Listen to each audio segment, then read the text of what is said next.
gigamit ni mo itong libros katoliko na naigigon na Juan. Mabasa ba din na kanang Juan referring sa apostol?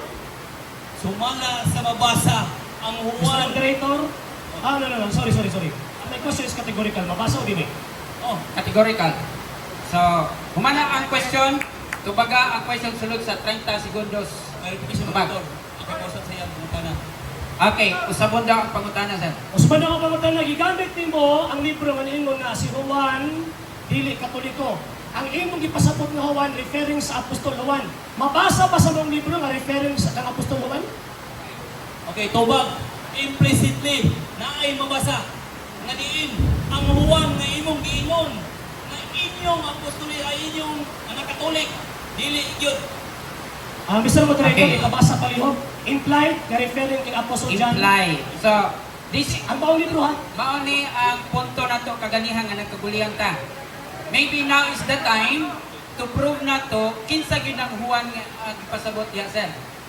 Ang akong tubag moderator implicit nga di naay Ayog ni kay. mabasa. Ayog ni kay Now, ba? we are concerned about the identity of the person. Dili pwede ta moingon nga implicit ka identity of the person man siya. Oh. So,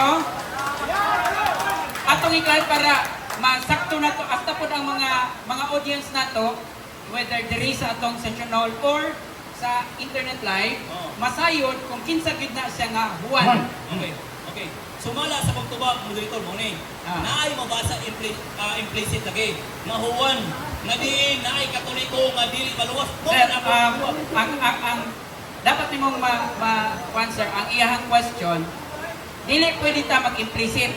Kaya kung sa kaso, kung identity sa usa ka suspect, sir, dili na siya nato pwede i-ilhon nga murag si Pedro, murag si dili. Dito sa korte, i-prove gini mo ang identity sa suspect, nga mao gud na siya ang nagpatay. So the question now is about the identity of Juan, which ikaw naasay mo ang burden of proof, matod pa sa iyang request Mabasa. to prove nga kanang Juan nga imuhang gibasa diya sa reference is the Juan Apostle. So mo na karon time now. Mo na karon na time. Basaha. ang tubag nila ko Basaha! walay mabasa. Walay mabasa. Mabasa implicit. Okay. So natubag ang pangutana, walay mabasa. So ingon niya is implicit. Sir, proceed to the next Kay question. wala may mabasa. Kinsay kasulti nimo nga si apostol John na. Mga question, sir. Okay, tuwag 30 seconds. Objection. What's your objection? Okay, objection ako. Ang akong resulte sumala sa mabasa diri nga walay mabasa litra po litra nga kinsa nga apostol pero naay mabasa nga dili Katoliko nga maluwas. Di naman ako pangutana. Okay. Mr. Moderator, di naman ako pangutana eh. Moderator. Ipabasa na na niya karon o kinsay nagsulti nimo. Wala man kay mabasa din na. Kasi kanang Juan nila referring kay apostol John. Kinsay ka ingon nimo. Okay. Kay mamadayin Okay. mo ang Ako may klaro. libro. Okay. Walay interruption ha. Tagaan ka, sir, og 30 second butubag. Okay. Timer, sir. Salamat. Ang iyang ipangita kung naway mabasa. Naay mabasa mo ganit gamit mo ni mabasa. Ang problema kung literal nga niyo sa apostolis pa niya og dili, iyahan naman na kay nganong ang gingon dali naay Katoliko nga naay dili Katoliko nga maluwas. Objection, Mr. Moderator. Okay. Objection. Counter objection, Mr. Moderator. Gigamit niya ang libro as burden of rebuttal. Ang question sa kong kanina, Katoliko ba sa San Juan Apostol? Ingon ko Katoliko. Yung sa dili, nabasa niya na. So karon, basahan na karon, wala man kayo mabasa niya na. Kinsay nag-ingon nimo na kanang Juan nga gibasa niya kati Katoliko, si Apostol John na. Okay. The question is clear. Kinsa nag-ingon nimo nga kanang Juan nga gi-mention diha sa imong reference is si Juan nga apostol na siya. Okay. Wala ang question. You have 30 seconds, sir. Okay, clarification. Kinsay nag-ingon ako, sumala sa mabasa. Na naay Juan. Naging bisan dili Katoliko nga Juan. Giingon niya Katoliko. Basta gusto niya lang giingon din dili Katoliko. Naluwas.